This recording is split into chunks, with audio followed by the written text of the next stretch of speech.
All right, so hello everyone. Officially, I am Carlin. I lead the marketing team for the BookBub Partners team, and I'm so excited that so many of you joined us today to learn about BookBub Ads.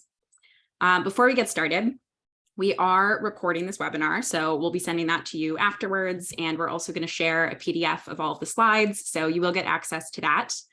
Now that you have access to the chat, please do keep posting there, but if you have actual questions that you would like me to answer, please post those in the Q&A section. I do have a couple other team members who are here with me, so you might hear from Danielle or Shaylee or AJ as well. They'll be chiming in the Q&A and in the chat to share some information. But they'll also be keeping an eye on the Q&A for me. So that is the best place to put questions as we're going along to make sure that we actually see them and can answer them.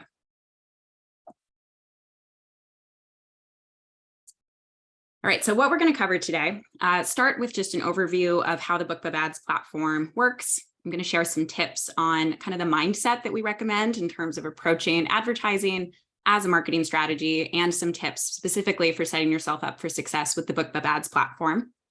Then we're going to walk through every single element of creating a campaign so that you'll learn how to put together a successful ad campaign, talk a little bit about reviewing results, and then hopefully leave plenty of time for all of your questions at the end. All right, so starting with an overview of the BookBub Ads platform.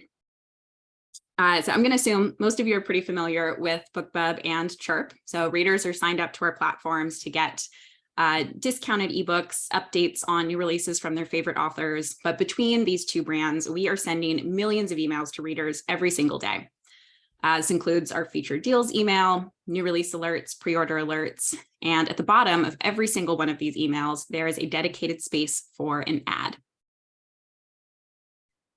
So individual ads are competing in these ad spots in the emails we send out to readers, and some spots on the BookBub website as well, in a live auction, bidding to reach the readers in their target audience. So the advertiser with the highest bid for a particular reader at the moment that reader opens an email wins that impression. One impression, which is what we call one instance of an ad being served, equals one chance for a reader to see your ad. So the vast majority of BookBub Ads impressions are serving in our daily featured deals email. There's 6 elements that go into every single BookBub Ads campaign. So the first is your ad creative, which is just what your ad looks like. Then there are the click-through links, which determine where a reader will actually land if they click on your ad. The audience, which is who you want your ad to reach out of all the readers that fall in the BookBub and Chirp audiences. The schedule, which defines when and for how long your ad will be live. The budget, which is the total maximum amount that you want to spend on an ad campaign, and the bid, which is the maximum rate that you want to pay to reach the readers that fall in your audience. Your bid will also determine how competitive your ad is in the auction. Those are the elements that you can control for your campaigns, but there is one additional factor that has a really big impact on the auction, which is the other ads that are running at the same time. So when we put all of these elements together, you're competing with other ads that are targeting the same audience of readers to win impressions among that audience. The auction runs every single time a reader opens one of their emails. The ad with the highest bid for that reader at that moment wins the impression. And all of these ads continue competing against each other in the auction, either until they have spent their entire budget or they reach the end of their schedule. We're, of course, going to dive deeper into all of these elements in a bit. But because all of these campaign elements are completely up to you, BookBub Ads is our most flexible promotional tool. So it's completely self-serve, and unlike our featured deals, which have an editorial selection process and really limited availability, Ads is available for anyone to promote any book at any time to the BookBub audience. You can also target really custom audiences of readers with this tool. So again, in contrast to featured deals, which reach a whole category of readers, signed up to hear about a genre, you can target readers based on much more specific interests with BookBub Ads. You also have total control over what your ad looks like and how much you want to spend. So all of this flexibility and customization means that you can run campaigns to support just about any book marketing goal you might have with BookBub Ads. And before we get to actually setting up an ad campaign, I want to share some tips on how to approach this type of promotional tool. and also set some expectations about what kind of results you can expect and the sorts of things that you can achieve. Advertising is just one of a great many marketing tools that are available to you as authors, as book marketers. And I think a big part of being successful as an advertiser is understanding both the strengths and the limitations of this kind of promotional tool. So first, advertising is an investment, and it can usually take some time and occasionally a little bit of money to start seeing good results. And that's because you can customize every single element of these campaigns. There is going to be a lot of trial and error to figure out what works for your particular books. So it's really important to acknowledge going in that there is a learning curve for this type of promotion. Testing and trying out different things is actually an essential part of being a successful advertiser. Again, with all of the possible combinations of images or audiences you have to choose from, it would be incredibly impressive or unbelievably lucky if you happen to stumble upon the right combination on your very first try. So your first few ads are probably not going to do very well, but that is part of the process here. So every ad that does not deliver the results you're looking for is still a really valuable learning opportunity. So I want to set some expectations up front that you are probably not going to immediately start driving a ton of book sales as soon as you get started with BookBub ads or any other advertising platform. You might not even get very many clicks on your ads at first, but that is okay. Do not get discouraged if that's the case. This is going to be a process of trial and error and learning what's going to work. Okay, and another important part of running successful ads is determining what success actually looks like for that particular ad. No matter what type of book you want to promote with this tool, it's really important to set clear goals for every single campaign. Again, you can accomplish a lot of different types of goals with this type of promotion, but the way that you design a particular ad should be different when you want to achieve different things. So some common goals that we see, of course, increasing book sales. You might want to make back what you spend on your ads or generate a positive ROI.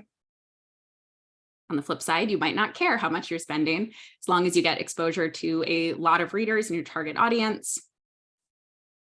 And learning can also be a really important goal. Just understanding what kinds of images or target audiences work best is a really good goal, especially for your first few campaigns. And it is important to be aware that some of these goals are harder to hit than others, and also that you might not be able to achieve multiple goals with just one campaign. So an ad that's designed to learn what kinds of images work best might not also drive a lot of sales or be ROI positive. So a big part of knowing what you want to achieve is also understanding what trade-offs you're willing to accept for that particular campaign. All right, another key to creating successful ads is understanding the audience that you're trying to reach. And the BookBub audience is unique from the audiences that you can reach on other ad platforms. So BookBub readers are power readers, and they are opening our emails every single day to discover new books. So what this means is that every time you win an impression or get a click on an ad, you know that you're reaching a reader who's actively looking for a new book to buy. But our audience is price sensitive. So these are readers who signed up to get deals on ebooks. In most cases, that's what brings readers to BookBub. But only a quarter of our audience have told us that they are exclusively looking for deals, which means that the majority are buying full price books too, and especially from authors that they already know and they love. What we found is that discounted books give our readers a low risk way to take a chance on someone new. So 85% of our members are more likely to buy a book from an author that they haven't heard of before if that book is discounted. And once they find an author that they like, they're highly likely to become a loyal fan. The 77% have purchased other books by an author that they originally discovered through a discount. And they're also willing to pay more for books from authors they love. So 78% of our members said they're more likely to pay $5 or more for a book if it's by an author that they already know they like. This is all going to be really important context when it comes to choosing audiences and creating images for your ads. The last piece of advice before we get to ad creation is what works for one book might not work for another. And every single book that is promoted through this platform is going to have things that work differently for it. So what this means is that I cannot tell you, unfortunately, exactly what's going to work for your book on this platform. But what I can do is arm you with the knowledge of how the platform works give you some insight into common pitfalls that you should avoid, and share some specific strategies that have worked well for other authors and other types of books, in the hope that you get a really solid foundation to start from. So my hope is that by the end of the webinar, you're going to be really well prepared to get started, have the confidence you need to start that process of learning what is going to work for your particular books and your particular advertising strategy.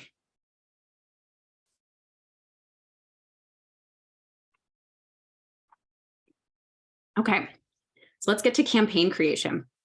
I'm going to walk you through every single part of the ad setup form, so you'll get to see what it looks like when you actually go to create an ad in your BookBub Partner dashboard, and share some tips and strategies for every single one of these elements that goes into your campaigns. The first step is deciding which book you want to promote. So some of the most common strategies that we see here for book selection.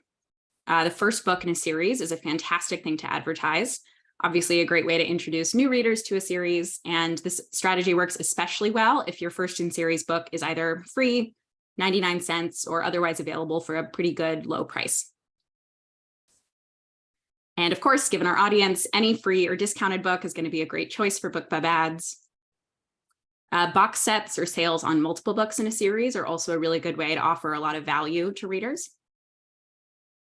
And then new releases and pre-orders are also usually times when you're going to be wanting to invest a little bit more in your marketing, generate some attention for a new book. So we see a lot of ads for new releases and pre-orders as well.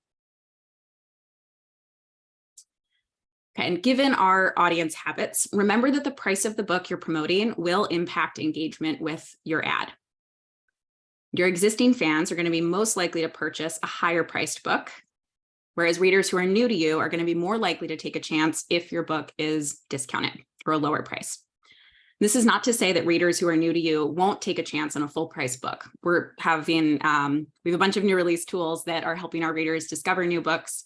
We're selling tens of thousands of full price new books every month. So we are driving full price new release discovery, but this dynamic is really important to keep in mind when you're setting up your campaigns, and also setting your expectations that the price of the book you're promoting will have an impact on that click-through rate. So for your first campaigns, I actually would recommend choosing a lower price or discounted book, just to give your ad the best possible chance of success with our audience while you're getting comfortable with the platform. Then this is what the ad creation form looks like.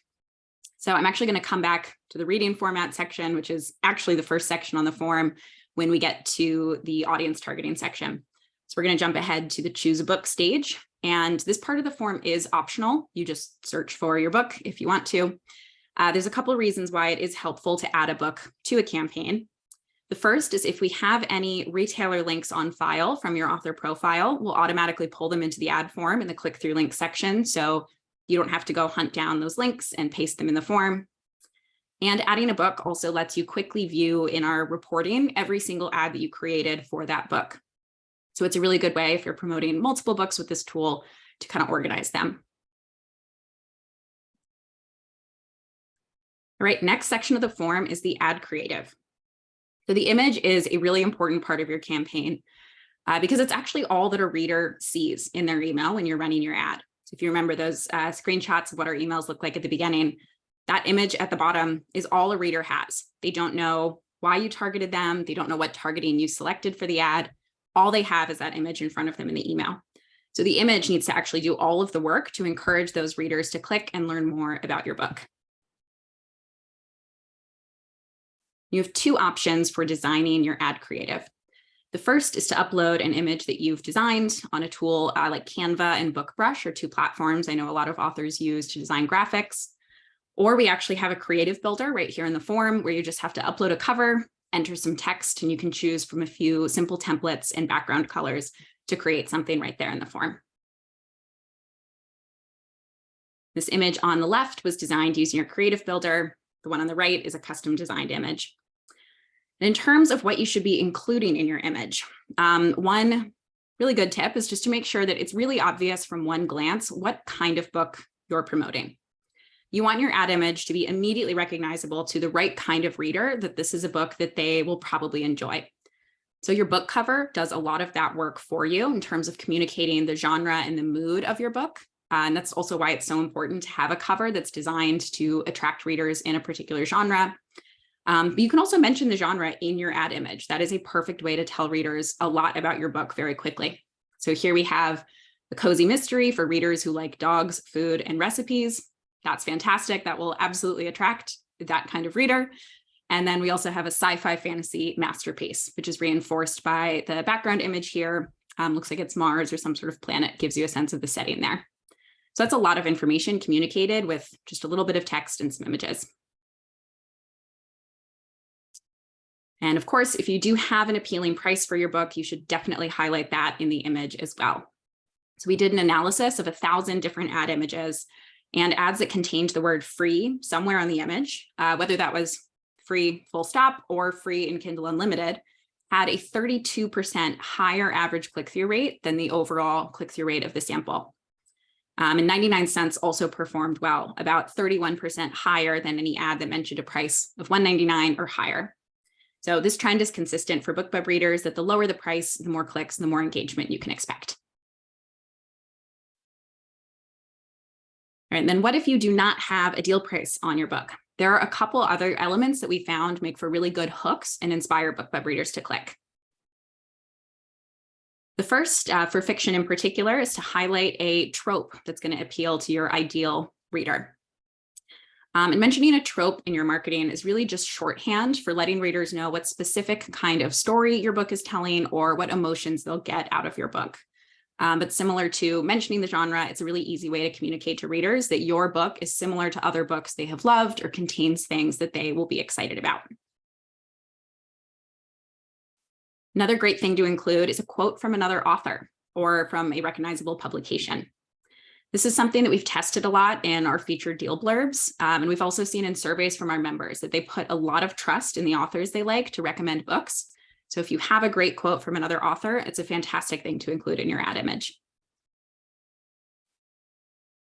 Lastly, you can also include comparisons to other media that your readers may have loved. So comparisons to other books, movies, TV shows.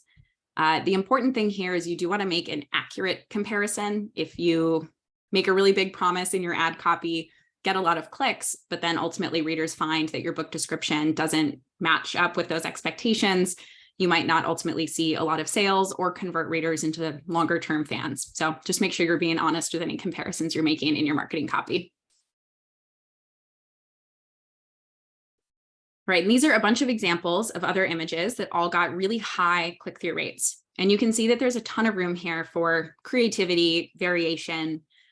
Some common elements, a lot of ads do include a book cover, but it's not a requirement. And a lot of them include what we call a call to action, which is those read now or buy now. They look like buttons. They're actually just a visual aid on the image. The whole image is basically a button, but that's a really common marketing tactic to include something to entice a reader to click. And we have a lot more examples of effective images on our blog, and we'll be sharing a link at the end. And then I believe AJ can also drop a link in the chat here too, just to a couple more examples if you want to see some other ads that performed well. Right, next is your audience targeting. So it does not matter how beautiful of an image you have designed for your ad if that image is not ultimately getting in front of the right readers. So targeting is another really important part of running a successful ad campaign. And it's also an area where I see a lot of newer advertisers, especially newer to our platform, make a lot of mistakes. So we're going to spend a little bit of time here. There are 5 different ways that you can define which specific audience of readers you want to reach with your BookBub ads. So the first is just the reading format preference, whether you want to reach ebook readers on BookBub or readers who listen to audiobooks. You can narrow your audience by region. We have members who are based in the US, the UK, Canada, and Australia. You can target readers by retailer preference. So we have members who are purchasing books from Amazon, Apple, Barnes & Noble, Google, and Kobo. And BookBub Ads is one of the only advertising platforms where you can specifically target readers that you know are buying books across all of those different ebook retailers. And you can also filter by category interest and author interest as well. And all of these preferences are collected directly from our readers, either when they sign up to BookBub initially or from direct actions that they've taken either in our emails or on our website. All right, coming back to that reading format section. This one's pretty self-explanatory. You want to reach the right audience of readers for the format of the book you're promoting.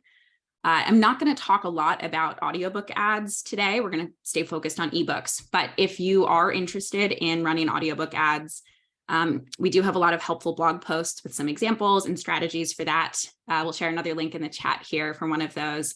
And I'd also encourage you to reach out to our team. We'll share the contact information later on, but they can also help you get started on running audiobook ads because there's some slightly different strategies from ebook ads. But for today, we're going to stay focused on that ebook reader audience.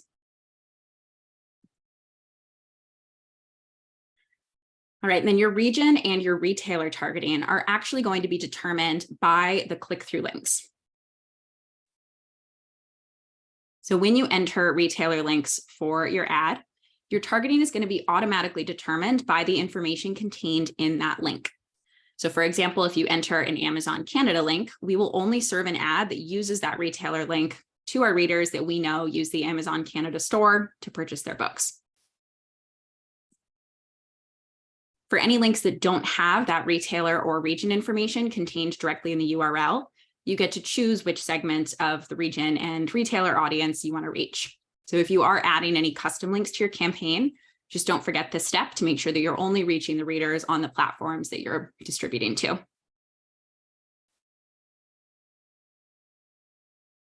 right, next is the category and author targeting.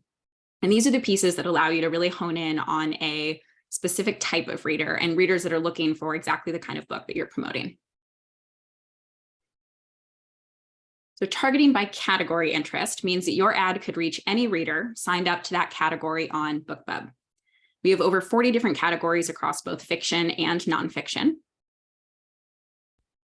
Then author interest targeting includes any readers who follow an author on BookBub or who have engaged with them on our platform in the past.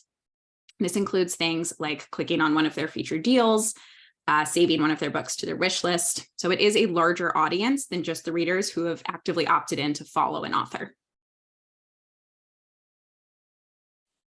You can also combine author and category targeting.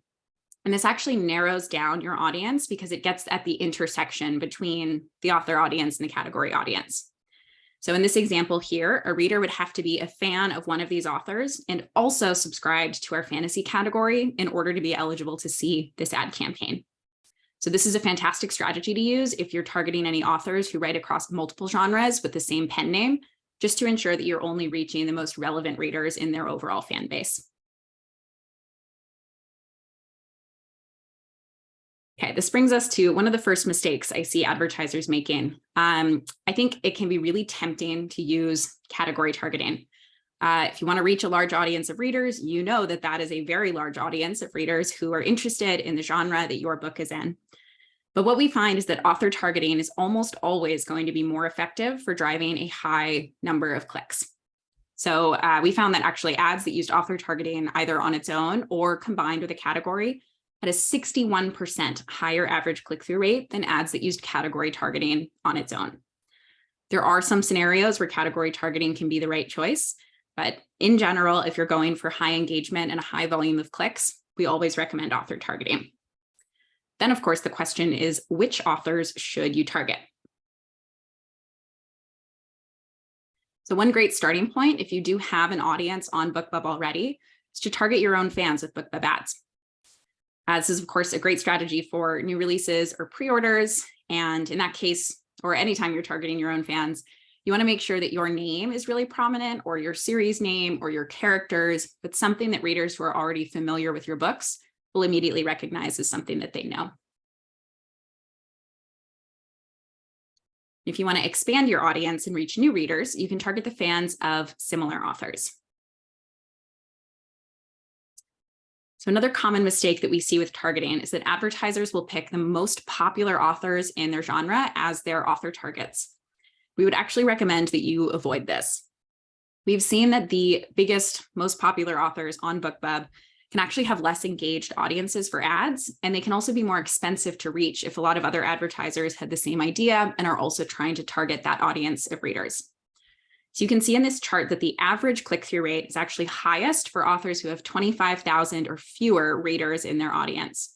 And it drops off again after about 500,000 readers. So those are the thresholds that you want to keep in mind when you're looking at the size of the fan base of the authors that you're targeting. When you search for authors in this section, we actually will display that total number of readers who both follow them or have engaged with their books. So you can see that right here when you're adding authors to your ad campaign. And again, keep that 25,000 to 500,000 threshold in mind, and don't just target the first names that pop into your head when you think of your genre. It's really important to take some time to identify authors who write books that are really similar to your book. So some ways that you can do that. Your also bots on retailers are a fantastic place to start for inspiration. Of course, browsing retailer bestseller lists for your genre or your subgenre, the more specific that you can get here, the better. And when you're browsing those, you want to look for authors who are writing books with really similar tropes, themes, topics, and also similar cover branding. Again, if you're using your book cover in your ad image, you want it to immediately be recognizable to the readers that you're reaching as something similar to other books that they've read and that they've loved. One last tip here is to check any of your targets for compatible distribution. So if your books are subscribed into Kindle Unlimited, you're probably going to have better luck reaching an audience of KU readers if your author targets also have books in KU. And on the flip side, if you distribute books wide to all retailers, other authors who also distribute wide are more likely to have readers across all those different retailers that you want to reach.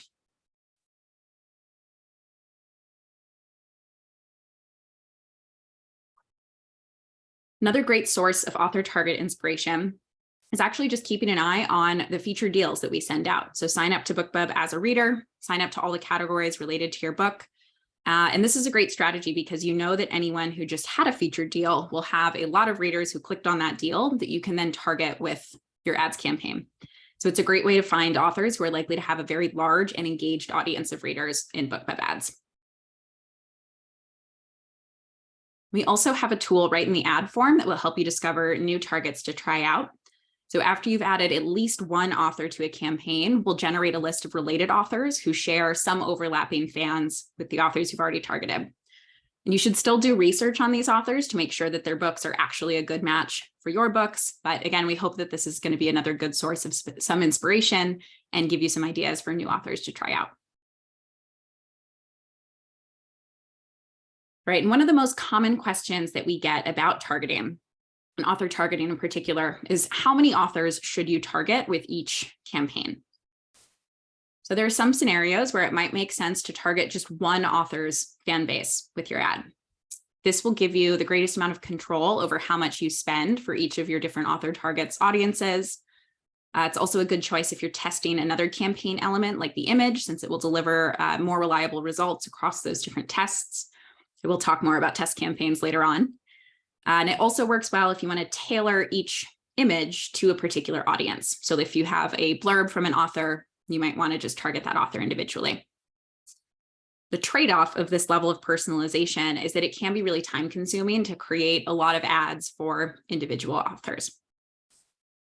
So on the flip side, targeting multiple authors with one campaign is definitely going to be quicker campaign setup, but you might end up with a little bit of an uneven distribution of impressions between all of those different authors that you've added. So you might find that one of them wins a lot of impressions and the other ones, maybe you don't reach as many of their readers. But it can be a really good option if the individual authors you want to target have smaller audiences. So after you search for and add authors to a campaign, we actually have a dial right here in the targeting section that estimates the total size of your ads audience. And this can help give you a rough idea of whether your targeting might be a little bit too narrow or a little bit too broad. We also let you quickly view the stats for each individual author target added to a single campaign. So if you opt for multiple author targets, you can actually see any differences in performance between them in the ad details section. I'm going to pause here before we move on to schedule and budget to see if we have any questions that come in. We're about halfway through, so I know we've been through a lot already. Shaylee, are there any targeting questions we want to tackle? Yeah, we've got a couple about targeting and also book links. Before we get into questions, I just wanted to mention that we're having some difficulty responding in the chat, but everyone will get the slides and a recording of the webinar after this session, so no need to worry about that. But for questions, a question we've seen a few times is what happens if you're using a universal book link or a books to read link in your BookBub ad, and will that still work with targeting and everything? Yeah, that is a really good question. You are allowed to use those links, absolutely. I guess there's a couple strategies you could take there. So you could leave your retailer and region targeting totally open if you distribute to all of the regions and retailers that our readers are using. If you did not add any additional targeting there, if you just entered the link and then said it goes to everyone, then you would reach any BookBub reader. And they would, of course, end up on the correct region and retailer website after they clicked on your link. But if you did want to tailor that a little bit, say you had a discount that was only available on Kobo, when you enter that universal link as the custom URL, you would want to filter the retailer targeting for each region just to Kobo, just to make sure that you're not also sending that ad to Amazon or Barnes & Noble readers. So it depends a little bit on exactly what you're promoting, but that is a great option that you can use for your links. Another link related question, can you link to your own website as opposed to retailer specific links? Yes, another good question. You can link to your own website. The only rule that we have with links is we don't allow any lead generation for BookBub ads. So what that means is that our readers can't be required to enter an email or sign up for a new service in order to get the book that you're promoting. But you're welcome to link directly to your website. I've seen ads that link to excerpts that are hosted on the website, or if you sell books direct from your own website, you're welcome to do that as well. And then a question about targeting. If you target multiple authors, can you see the results for each author individually? Yes, you can. I'm going to jump back a slide. So this isn't super clear from this screenshot, but this is actually when you go into the detailed reporting for a campaign, that's where we'll show you the breakdown of your basic stats for every single one of the authors that you've targeted. So you'll be able to see in this example, 2 of these authors are performing much better than the others. They've got a lot higher click-through rates. So this advertiser might want to go and remove the other 2 authors that are getting lower engagement from their campaign. Yeah, so you can see that data. Cool. And then are there any requirements to use BookBub ads? We are probably the most lax of the advertising platforms. The #1 requirement is that you have to promote a book. We only allow ads promoting books. We have a couple other policies. Again, we don't allow lead generation, so you're not allowed to try to collect our members' email addresses with your ad. If you're promoting erotic content, we do ask that that is targeting an audience that's also opted in to discover those kind of books. We can share a link to the actual ads policies. We can drop that in the chat or send it around afterwards. But if you search on our website for advertising policies, you'll find those. But those are the big 3 to be aware of. Cool. I'm also seeing a lot of questions about our auction model and bidding, which I know that we're about to get into. So hopefully some of those questions are answered then, and then we'll be able to stop again to answer more of them. Perfect. One additional thing I want to add about policies is if you do have an ad that violates one of our policies, all that happens is our moderation team will pause your ad. We'll send you an email letting you know what policy it violated, but you're welcome to just go ahead, change whatever was the violation and restart that ad. It won't impact any other campaigns you have live at the same time that did not violate those policies. So we know that mistakes will happen, and we are not going to penalize you too thoroughly for that if it's a one-off mistake for our policies. Cool. All right, let's keep moving and we'll come back to more questions at the end. So the next section of the form is your campaign schedule and your budget. So these 2 elements are actually linked, and you have 2 overall options you can choose for that schedule and budget. So the first option is a set date range and a total campaign budget. So You tell us how much you want to spend and then the range of dates that you want to spend it. For example, saying you want to spend $20 over a week. When you choose a set date range, you can also set the pacing for how quickly you want to spend your budget. So if you choose to fulfill as quickly as possible, what that means is that we will spend your budget as fast as you are winning impressions or getting clicks. So you could spend your entire budget the first hour your ad is live if you choose this option, even if your end date is a week away.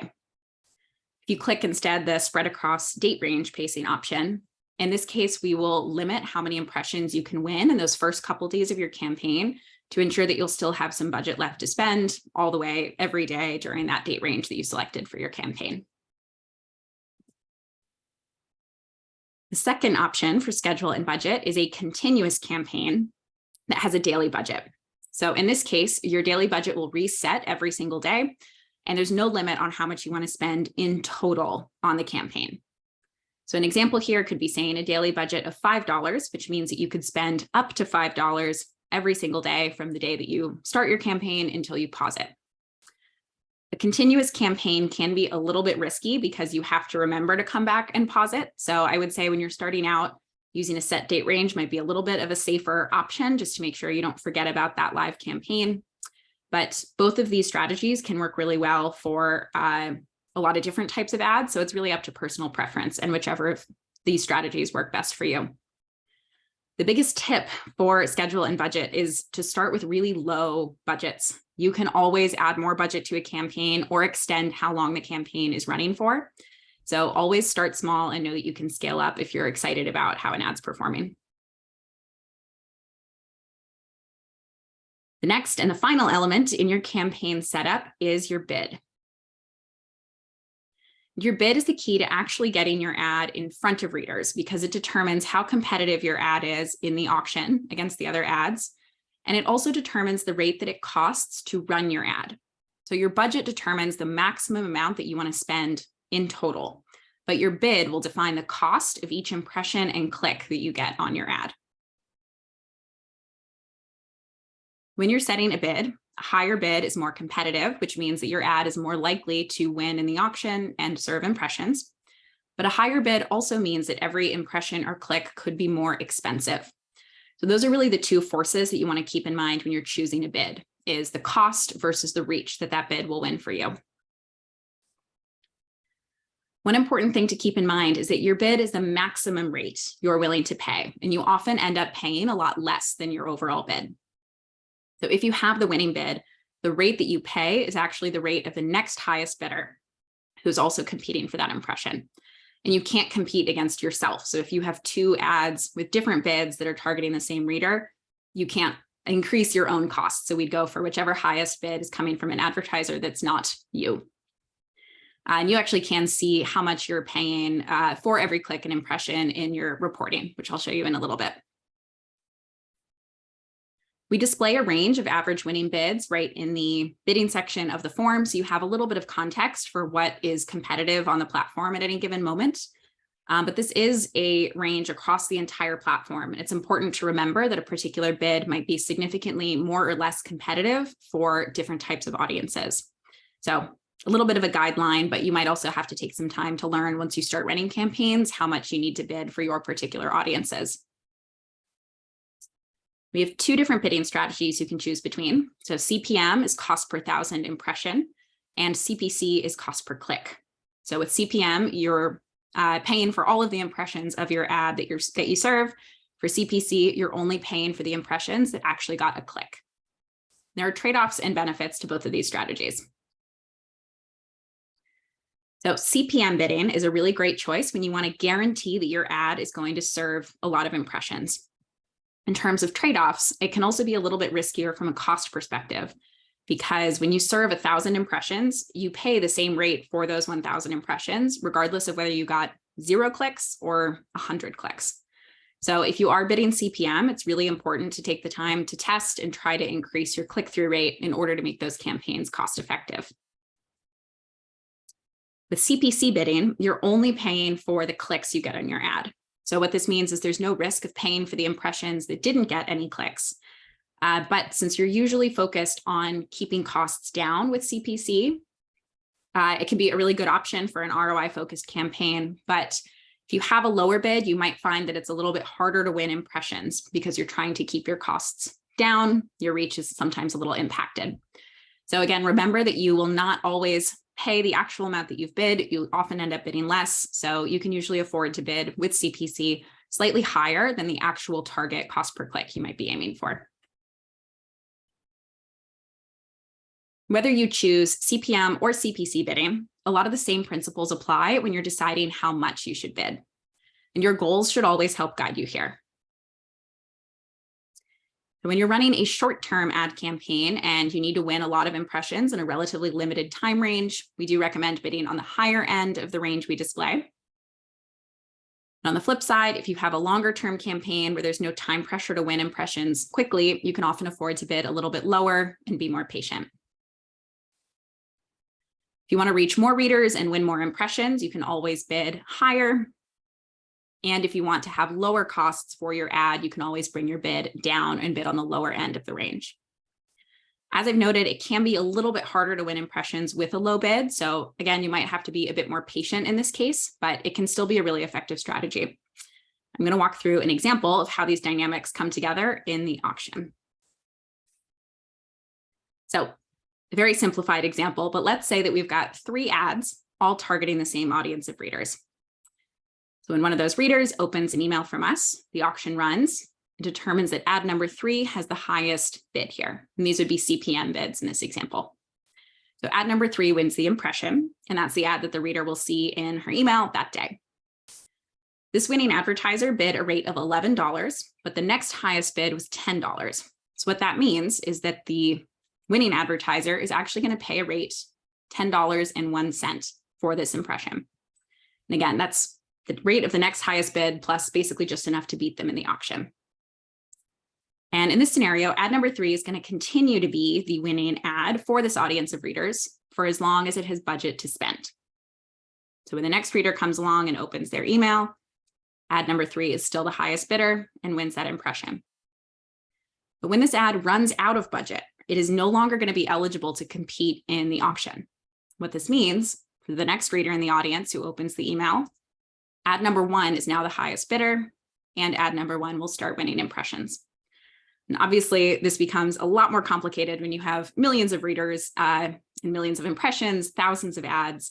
But hopefully, this is a nice basic illustration of how ads can compete against each other and also how you could win impressions eventually with a slightly lower bid. All right, so those are all of the campaign elements. And I want to get to just a quick example of what it might look like to put all of these together for a particular campaign. This is just one example. Obviously, there are a lot of different types of campaigns you could set up. But let's look at that really common use case of promoting a limited time deal on a book. Usually your goal in this case will be to drive lots of sales during that discount.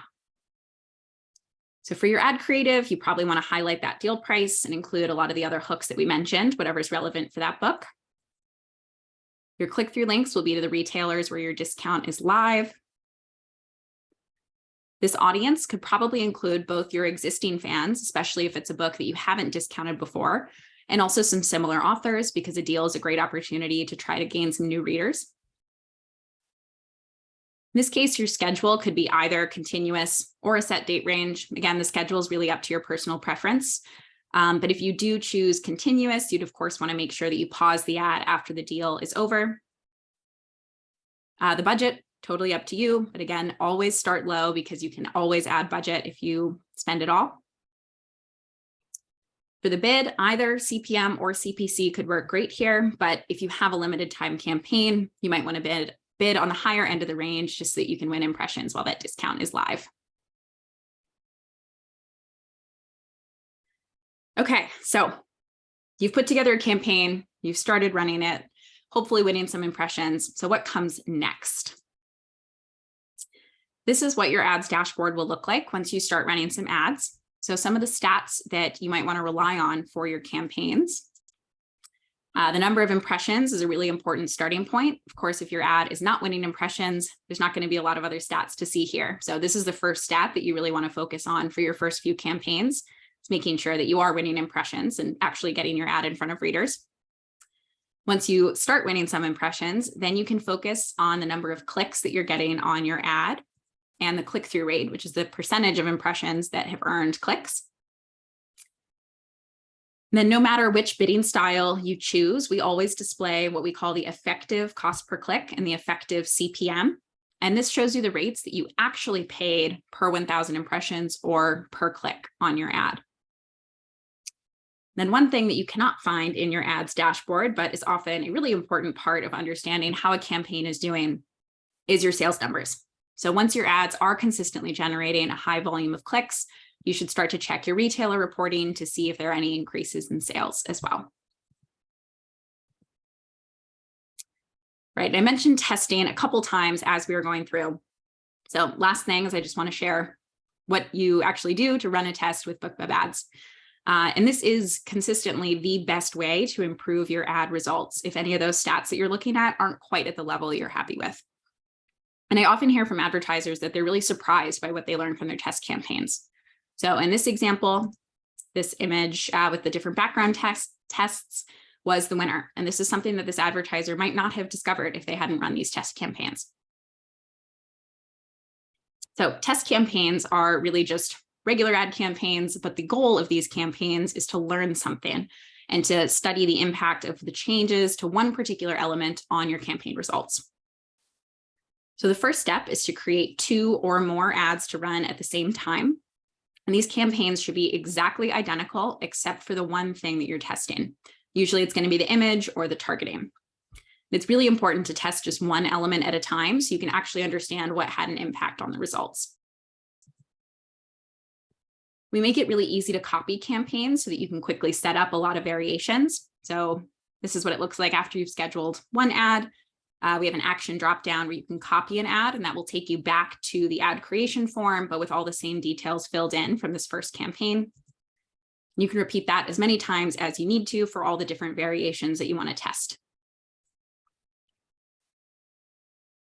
We recommend using a high CPM bid for your test campaigns, just because this ensures that you win impressions quickly, so you quickly get that data to compare the campaigns. Going to sound like a broken record here, but low budgets for your test campaigns. $5 or $10 is enough here to actually see a difference. And again, if it's not, you can always add a little bit more and run them a little longer, but start low so that you don't spend too much on an ad that doesn't actually have the results that you want. Then you want to set these ads live. We recommend aiming for roughly 1,000 impressions just to make sure that the results you're seeing are reliable. That's usually a pretty safe threshold, but if you get to 800, that's also going to be pretty good in most cases. Then you compare the results. So usually looking at either the click-through rate or the cost, depending on what you're focused on, to see which one performed better. This is usually not a one-time process. So if your first round of tests don't necessarily get to click-through rates or results that you're excited about, try another round of tests, try different combinations, change up your images, your targets, be patient, and just keep trying different variations until you do get to results that you're excited about. Okay, almost time to get to the rest of the questions. Quickly want to share a couple of resources that are available to you. So the first is that we have a dedicated team of reps at BookBub who are here to answer your questions, including any questions that you have about your ad campaigns. So if there's anything else that you want to know that we didn't cover today, and I'm sure we're not going to be able to get to all the questions coming in, so shoot us an email at partners@bookbub.com and you can ask any questions you have. You'll always reach a real human rep who is here to help you out. So please make use of that team. Then I mentioned our blog. So you can find that at insights.bookbub.com. We have a whole section on BookBub Ads where you can find a ton of great examples and case studies of other advertisers who ran successful campaigns and get a lot more information on all of the topics that we covered today. Okay, time for more questions. Okay, we've got plenty of questions, which is really exciting. To start, I think it would be really great if we could clarify what kind of budget advertisers should be playing around with when they're using BookBub Ads, kind of clarifying what a high bid is versus a low bid, and what kinds of budgets people should be setting for their testing campaigns. Oh, yeah. So for test campaigns, $5 or $10, no higher than $10 for a test. And again, if you run that test campaign and you feel like you need more impressions and more data, you can always add another $5 or $10, bump it up to 15 or 20. For your very first campaigns, I would say go no higher than $20 on your budget, only because if you spend that $20 and you don't get results you're excited about, hopefully it wasn't too much of a loss. We have seen advertisers who come in and set a $500 budget for a campaign, win impressions like that, and don't get very many clicks. And we really would love for you to avoid that situation. So start low, scale up to however much you feel comfortable spending once you know that your ads are actually getting the clicks that you're looking for, and that you know you've got both targets and images that are going to be successful at engaging readers. Then I think there was a bid portion of that question as well. I would say take a look at what's in the form. When you're setting up, we'll have that range in there. That's going to be a lot more accurate than what I have off the top of my head. Remembering what we have in there is the high and low ranges. Cool. The next question that we have is it possible for your budget to dissipate over your set period of time, but your book ad not be featured because your ad hasn't won the bid? Great question. No, I do not believe that is possible, if I'm understanding the question correctly. So you will only spend your budget either if you have chosen CPM bidding and you start winning impressions, you would pay for those impressions. Or if you bid CPC and you start getting clicks, you'll pay for the clicks. So you're only ever paying for what you've set in your campaign, either the impressions or the clicks. So what that means is if you have a CPC bid, your ad could start winning impressions, but you would not pay for any of those impressions. You might stop winning impressions at a certain point because our auction will recognize that that ad is not getting clicks and will start showing other ads to readers first. But you will never pay more than the budget you set, and you'll never pay for engagement that you didn't sign up to pay for, if that makes sense. Yeah. Can a bid's strategy be changed during the ads as the ad runs? So if you started with a CPC campaign and halfway through, could you decide to change it to a CPM campaign? Yes, I believe you can. You can edit, I believe, everything except for the image once you've set an ad live. So you can change the targeting. You, again, always can increase the budget or increase the bid. And I believe you can change your bidding strategy as well. If for some reason the form is stopping you from making the edit that you want, you can always pause that ad, copy it, and make the changes you want to make in the new version too. Can publishers create accounts and create ads for multiple authors, or does an ad have to come directly from an author? Yes, I know I talked about this sort of geared towards authors, but publishers are welcome to use BookBub Ads as well, and you can run ads for all of the authors and books that you represent through your dashboard. Yeah. And then how should you decide whether to use a CPM campaign or a CPC campaign? What are some factors you should consider? Yes, very good question. We actually have a whole blog post on exactly this topic. So first, I'd encourage you to go and look for that on our blog. But in general, CPM works well if you want to reach a lot of readers. CPC works well if you want to control your costs. In general, that's not always going to be the case. I know a lot of advertisers just personally find one of those bidding strategies more intuitive than the other, and that is a perfectly good reason to choose one over the other. But yeah, general dynamics is CPM makes it easier to win impressions. CPC makes it easier to keep your costs down, but they can both be really successful strategies for reaching a lot of readers or running an ROI positive campaign. I'd say if you're not sure, play around with both of them and see which one kind of feels better for you is also a great way to go about it.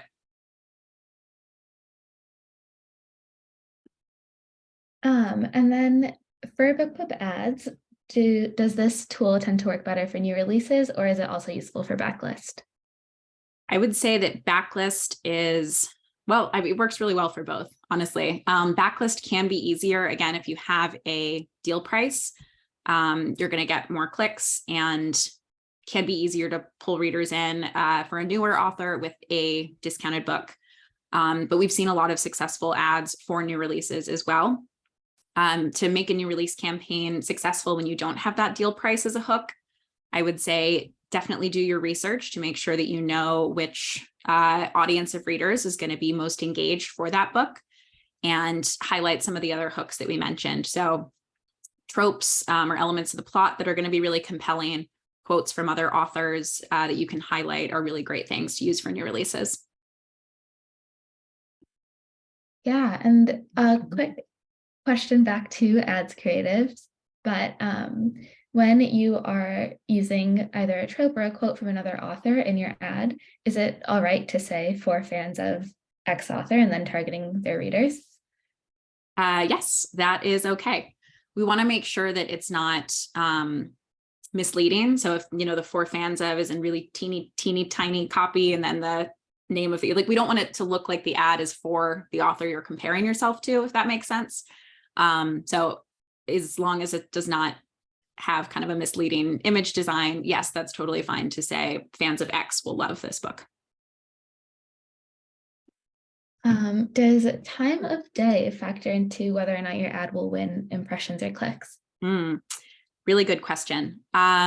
Yes, because impressions are served when our readers open emails.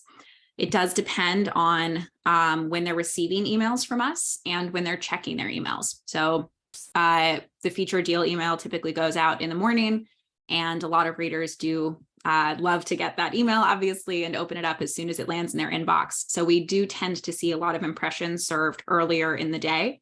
That would be in Eastern time or Pacific time is when we're sending out the email. So that varies a little bit depending on where you are around the globe. But our readers are opening their emails throughout the day. We send different types of emails. So if a particular author has a new release alert on a particular day, those are all factors that might impact how many readers are opening emails and eligible to be seeing ads at any given time. We don't see any differences between days of the week, though, because we're sending the featured deal email every single day. I know we're getting close to the end here, so maybe time for one or two more questions. And I can see there are so many other questions in the chat. So anything that we don't get to, please do email us at partners@bookbub.com, and we would be happy to answer your questions one-on-one over email. So a question that we're seeing is it best to target one region at a time, or can you target multiple regions in a campaign? Yeah, really good question. I think it depends on a few things, and unfortunately, it depends is often the answer with ads.